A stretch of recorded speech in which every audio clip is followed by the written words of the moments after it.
Hi, I'm Pamela Bruner from MakeYourSuccessEasy.com, and I got some really great questions on the live stream Ending Overwhelm Now that I did. And so I just wanted to record a couple of extra Q&A to hopefully straighten some questions out that you might have about ending overwhelm, procrastination, that kind of thing.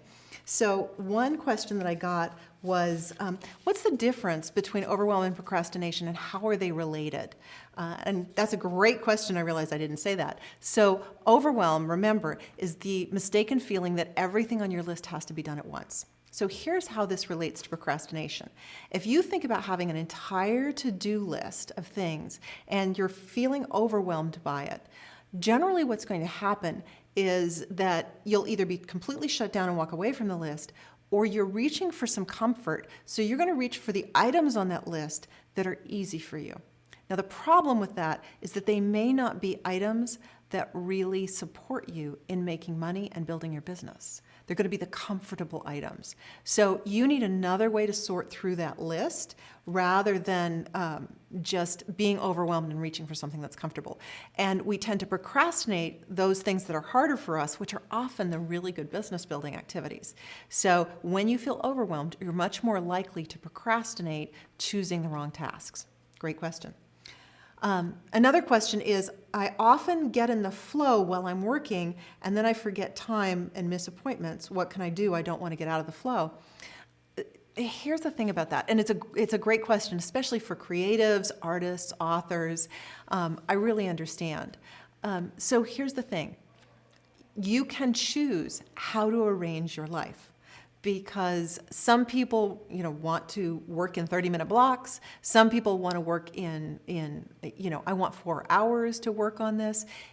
My experience, and science backs this up, is that you actually don't work for longer than maybe a maximum of 90 minutes without taking some kind of break, a physical break, a mental break, something like that. So even if you're saying, I'm in the flow and I want to continue, there will be break time. So you may want to chunk things down to say, I'm going to work on this for 90 minutes and I'm going to take a little mental break. I'll work on it for another 90 minutes, then I'll take a little mental break. And just acknowledge the need that the brain has or the need that the body has to get away from that. It doesn't necessarily need to interrupt your flow. The other thing is, if you start making a habit of getting yourself into a position where you can create on a regular basis, or making yourself, write every morning no matter what, you're going to find that it's actually a lot easier to get in a flow on a regular basis, and it's not so unpredictable. And this is a great question, I love it. What if I run out of time? So if I'm doing a task and I'm supposed to complete that task by 1 o'clock and it's only half done and I've got to complete that task tonight, what do I do? How do I manage that and manage my schedule? There are a couple of answers to this. Again, it's a really good question. One is that when you pay close attention to your calendar and scheduling, then you can start estimating much more readily how long something is going to take you. It's one of our big problems with business building and our type A society is that we often underestimate the amount of time that it's going to take to do a task. So we try to get done and we don't get done. Now, one way to do this is to say, I'm working to time, not to task. So I've got to write my e-zine in 20 minutes. It's got to be done. I'm just going to do it. Done is better than perfect. That's one way. It's write to time, not to task. Another is, and this is my favorite, I create a little slush fund of time.